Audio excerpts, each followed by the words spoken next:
The history of both human engineering and aeronautics was drastically changed on October 4, 1957, when the Union of Soviet Socialist Republics, or USSR, launched the first satellite into orbit around the Earth. The satellite, known as Sputnik 1, which was about the size of a beach ball and weighed 184 pounds, created a new era in human history, the space age. Most Americans were shocked with this news. They believed that the communist Soviets would use this technology to launch missiles into orbit and strike America.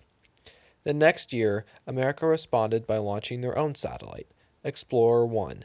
This triggered the space race, the struggle between the USSR and the United States to see who was more technologically superior.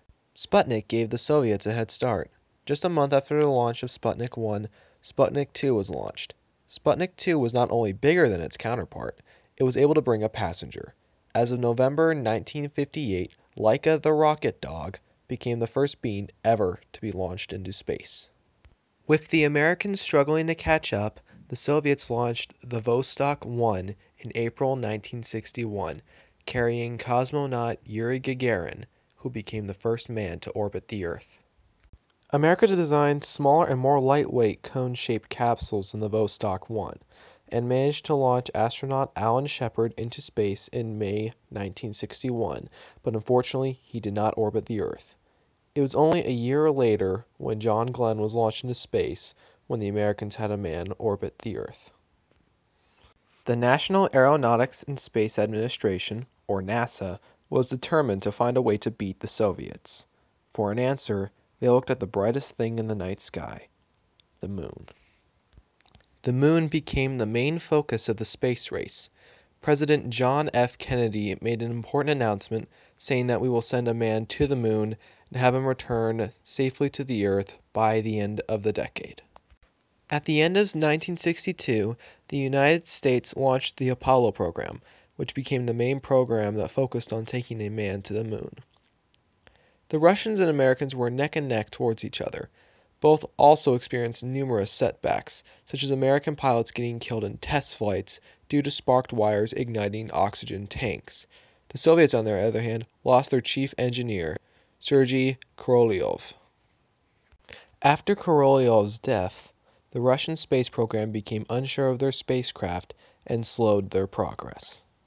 In July of 1969, Apollo 11 is launched with the mission of landing a man on the moon. The spacecraft carried the shuttle Columbia and the Eagle. The Eagle was designed to break off from the Columbia and land on the moon, while using the remaining fuel to blast off from the lunar surface back to the Columbia for docking. This program was a success on July 20, 1969, when Neil Armstrong became the first man to walk on the moon. This success evidently won us the space race. The space race was important to aeronautic engineering. It has showed that we can have the technology to build craft that can escape from the planet's atmosphere and into space. But aeronautic engineering became even more important because we had the technology to explore the great unknown that we call space.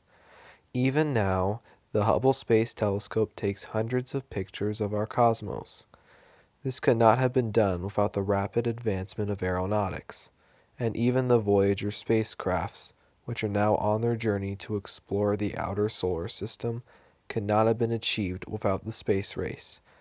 Aeronautics advancement also improved relations between countries such as the United States and the Soviet Union, for they had agreed to build space stations together to observe the Earth.